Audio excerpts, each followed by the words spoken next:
Hi friends, చూడండి చెట్టు Apple బేరు. చెట్టు నిండా పోతే చెట్టు నిండా పిందలే, అంతంతంత పిందలు కానించి ఈ సైజు దాకా ఉన్నాయి. మొత్తం చెట్టు నిండా ఉన్నాయి. ఒకసారి చెట్టు మొత్తం చూపిస్తాను చూడండి. ఇది చెట్టు మొదలు కొమ్మలు చూడండి ఎంత పెద్ద చెట్టు అయిపోయిందో. కొమ్మలు బరువుకి కొమ్మలు కూడా ఎలా వంగిపోయాయి కిందకి.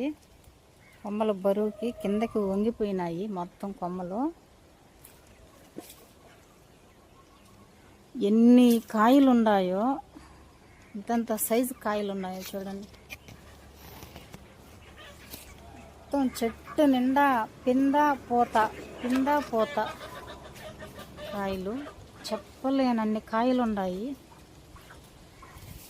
కానీ కోతుల వల్ల కాయలు ఏమి, చెట్టు వేసాము, పెంచాము, కష్టపడి పెంచాను. చెట్లు అంటే బాగా ఇష్టం నాకు. చెట్లన్నీ బాగా పెంచుతున్నాను. చూడండి ఈ చెట్టు కొమ్మ ఎంత కిందకి వాలిపోయిందో బరువుకి. చెట్టు నిండా పోత పిండితో ఉంది. కాయలు ఎక్కడ పట్టినా చెట్టు నిండా ఉన్నాయి కాయలు. ఎక్కడ పట్టినా కాయలే ఉన్నాయి. కొమ్మకి మొత్తం ఉందండి, పోత పిండితో ఉంది. చెట్లంటే బాగా ఇష్టం ఫ్రెండ్స్ నాకు. ప్రతి చెట్టు, అవి పువ్వులు అయినా కాయలైనా నేను పెంచాలని అనుకుంటాను చెట్లు.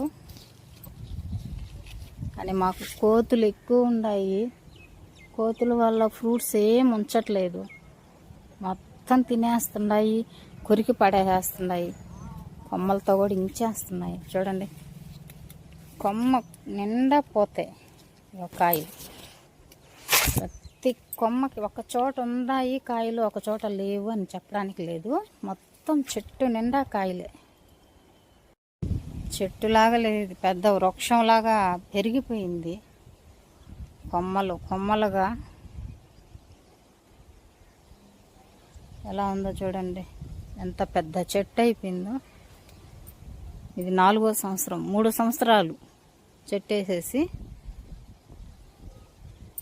కానీ కాయలైతే కావాల్సినన్ని పుట్టుతున్నాయి పోత పిందతో.